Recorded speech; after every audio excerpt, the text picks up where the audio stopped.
Welcome back, everyone, to Tales by the Fire.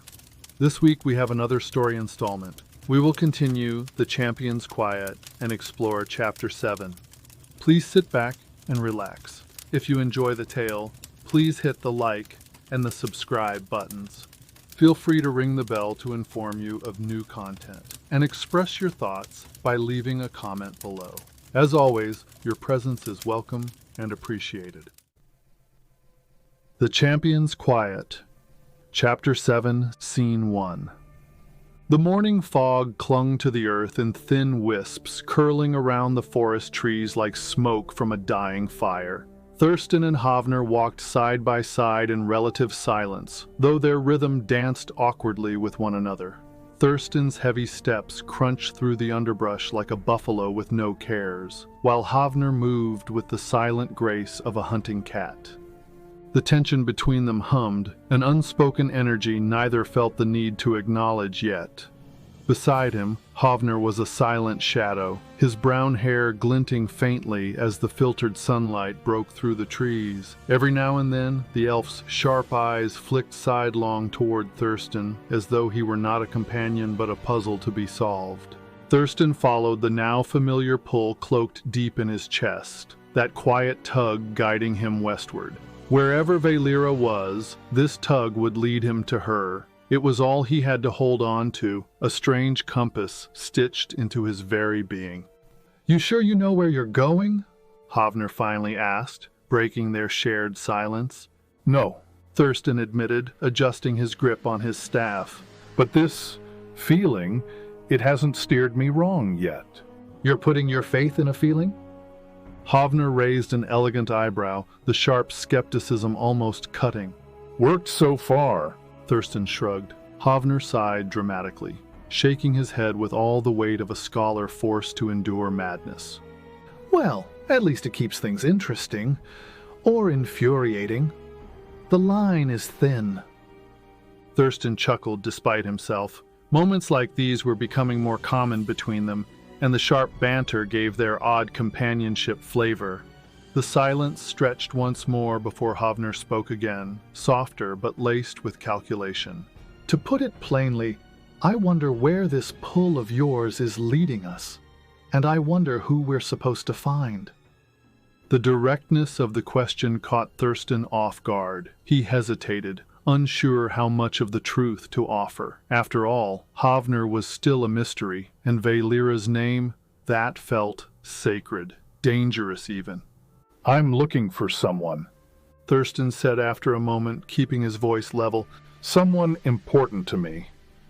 "Ah!" Hovner replied, tilting his head in that infuriatingly unreadable way he did. "Important how? Companion? Partner in crime? A lover, perhaps?" Thurston's jaw tightened, but before he could respond, Hovner waved it off with a rare smirk. "Never mind. I'll figure it out eventually. I always do." "What matters is finding her," Thurston said simply, leaving no room for further prying. Hovner hummed quietly in acknowledgement and lapsed back into silence, though his sharp gaze lingered on Thurston's staff longer than necessary. Scene 2. The forest thinned, giving way to a meadow sprayed with bright wildflowers and grasses so vivid they seemed alive in a way Thurston couldn't imagine back on Earth. That tug in his chest still pointed west, but he couldn't ignore the strange lightness in the air. It was like the meadow breathed with them, aware of their presence and quietly watching. Hovner froze mid-step. His hand shot up, signaling for Thurston to stop, which he did, clutching the staff instinctively. "What is it?" Thurston whispered, lowering his voice without needing to be told. Hovner tilted his head slightly, his expression hardening as he listened intently. "Prepare yourself." And then the singing started. It entered the air like an interloper, soft and crooked, bobbing up and down out of rhythm like someone unfamiliar with the concept of tone, pitch, or tune. The voice approached fast, accompanied by the clanging of what sounded like pots. From the other side of the meadow emerged a figure so absurd, so colorful, that Thurston initially believed he was dreaming. The being was no taller than his chest. His coat, a chaotic swath of mismatched fabric that flared out over patched pants and boots that looked 2 sizes too large. Bits of leaves and twigs stuck out like unintentional decoration from his precarious tuft of green-blue hair. Over his chest hung 2 satchels, their contents clinking and shifting with every step. The figure stopped a few feet away, a broad grin plastered across his face. Well, what have we here? Fate's idea of a cruel joke, no doubt, Hovner muttered under his breath, his hand resting on his sword. The stranger leaned forward, as though inspecting a pair of rare bugs. His eyes, gold-flecked and far too wide, darted between Thurston and Hovner. What a delightful pair of awkward travelers. Allow me to introduce myself. I am Doolin, Fey artisan, wandering genius, alchemist extraordinaire, occasional inventor of chaos, and full-time enjoyer of baked pies. Baked pies? Thurston blinked, confused. Oh, yes. Doolin nodded sagely. Pie theft was, in fact, my greatest crime. Why are you here, Doolin? Hovner interjected, his voice sharp. Oh, I ask myself that every morning, my snippy friend. Doolin replied cheerfully, doing a strange little twirl. But if you must know, I am between homes. Between homes? Thurston asked. I have been displaced from my communal habitation. What? Thurston's confusion was growing. Exiled! The runt has been exiled, Hovner said flatly. Well, that is so formal. Doolin sniffed, clearly feigning offense. I prefer to call it self-imposed exploratory relocation after some misunderstandings with my kin. Thurston found himself grinning despite the conversation's absurdity. What kind of misunderstanding? Oh, I may have borrowed something and not given it back in a timely manner.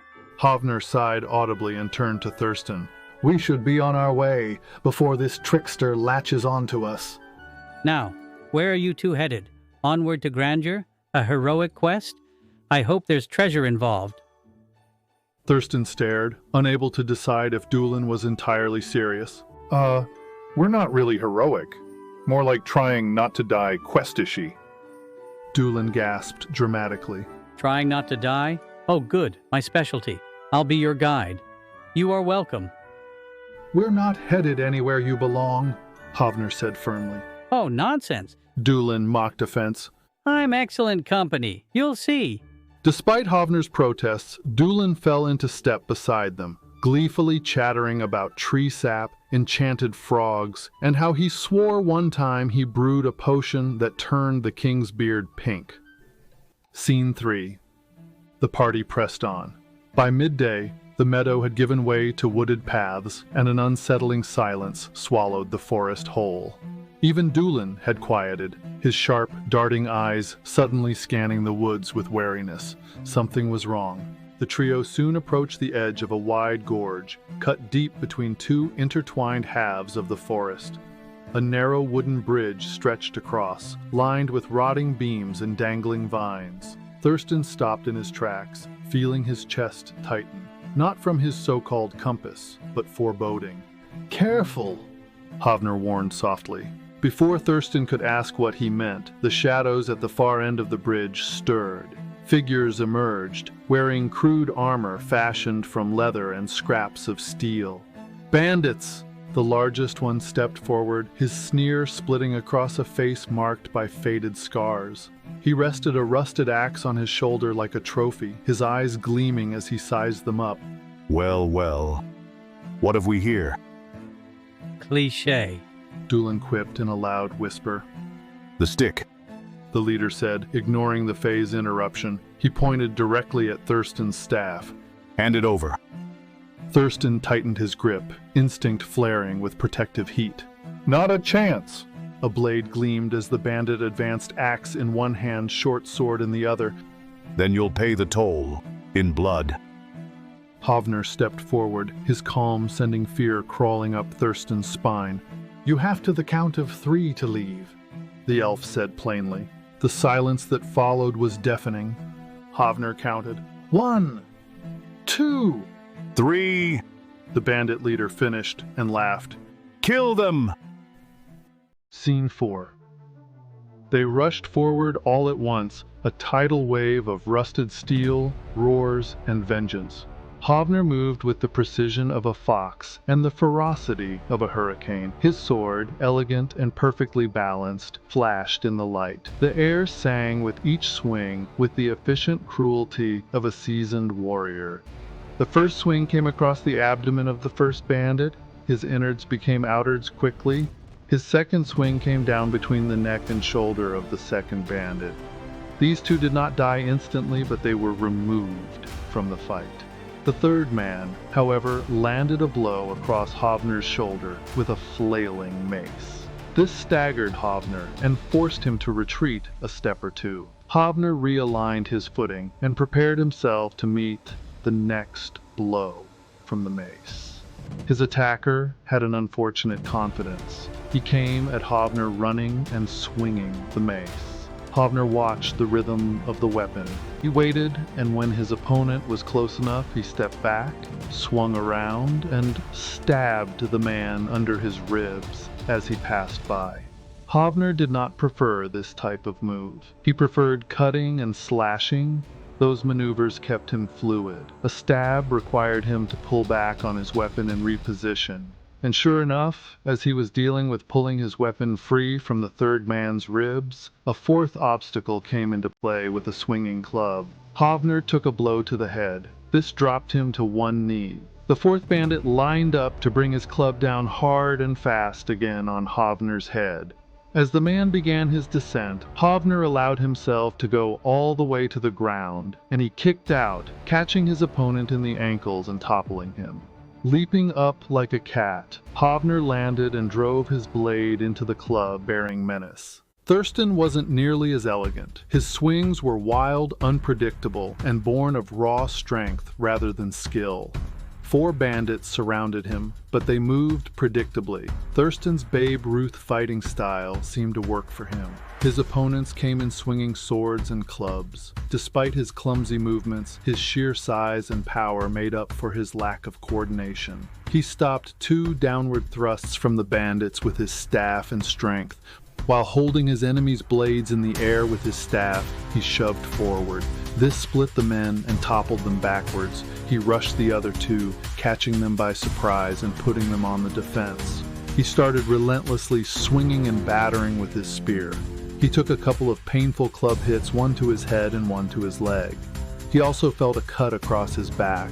One of the original attackers had curled around behind him, but he had an adrenaline-fueled fury. Finally, one of his swings hit home, cracking the skull of one of his opponents. He hit another with his shoulder and knocked that man off balance.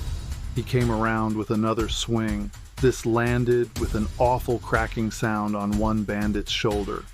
As he took a moment to revel, he felt a sharp pain on his arm and saw blood. He stepped back and swung for the bleachers, cracking yet another skull. His final opponent came rushing in, but Thurston lowered his head and shoulders and charged with the same speed and force as the oncoming bandit. Well, it was actually much more force, because as the 2 collided, one of them fell backwards hard and hit their head on a rock. Thurston had slowly subdued his bandit foes through luck and brute force. But the first wave was only the beginning. More bandits poured from the shadows, nearly doubling their numbers. Hovner called out, "Thurston, to the bridge! Hold them there!" Thurston stumbled backward, planting his staff across the narrow entrance to the bridge. The pain from his wounds was becoming sharper. 2 bandits lunged at him simultaneously. One blow caught his side, sending pain lancing through his ribs. He hurt in too many places to count. Use it, he thought. With a roar, he swung the staff around. The follow-through on his swing had enough momentum and force to knock both attackers aside.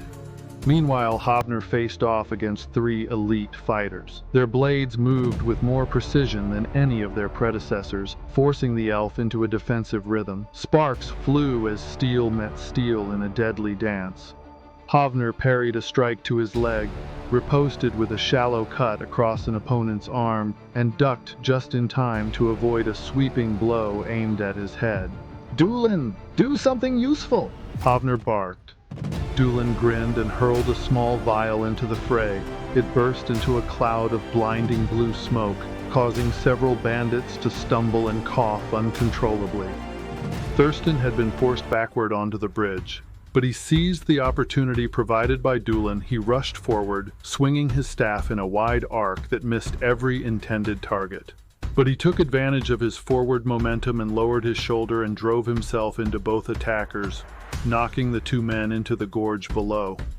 He would have joined them if it were not for his good sense to loop his left arm around the bridge rope support. But the battle dragged on. Thurston was tiring, bruises blooming, and cuts screaming across his body. One bandit managed to wrench the staff partially from his grip, only for the staff to flare with a sudden pulse of light, throwing the attacker back as though struck by an unseen force. That was new, Thurston thought. Breathing heavily, Thurston regained his footing. Some distance away, Hovner had his own set of issues to contend with. Tired of this dance with his three would-be swordsmen, he felt it time to end this nonsense. Hovner was very adept at using his enemy's confidence against them, but sometimes you had to bolster it a bit. So, Hovner feigned becoming very tired and allowed his sword to drop a bit. Two of his attackers picked up on the opportunity and moved in quickly, each deciding to take a big swing at the elf. This was exactly what Hovner was counting on. Each man had opened themselves up as they approached with their assumed death strokes. Hovner fell down to his knees, and in a single stroke cut across the midsection of both attackers. He removed these players from the game. This was not instant death, but it took them out of play, and they would eventually bleed out. The scene left the third attacker with very little spirit, and Hovner dispatched him with a clean thrust through the neck, leaving the man a literal fountain of blood. This reminded Thurston of the brutality of this place and of fighting in general. Seeing their best fighters fall, the remaining bandits fled, disappearing into the woods. Thurston leaned on his staff, panting. That was not easy. Hovner wiped his blade clean. You fight like an enraged boar, but it works. I'll take that as a compliment. Doolin skipped forward, beaming. See? I'm excellent company. Scene 5. They crossed the bridge, leaving the dead and unconscious bandits behind. Doolin scurried along happily, humming a cheerful tune as if nothing had happened. Thurston and Hovner remained quiet, the tension between them thick. You fought for her, Hovner said after a long silence. Thurston stopped, his hand tightening around the staff. What? The one you're looking for, Hovner clarified. You fought like a man protecting someone, not just fighting to survive. Who is she?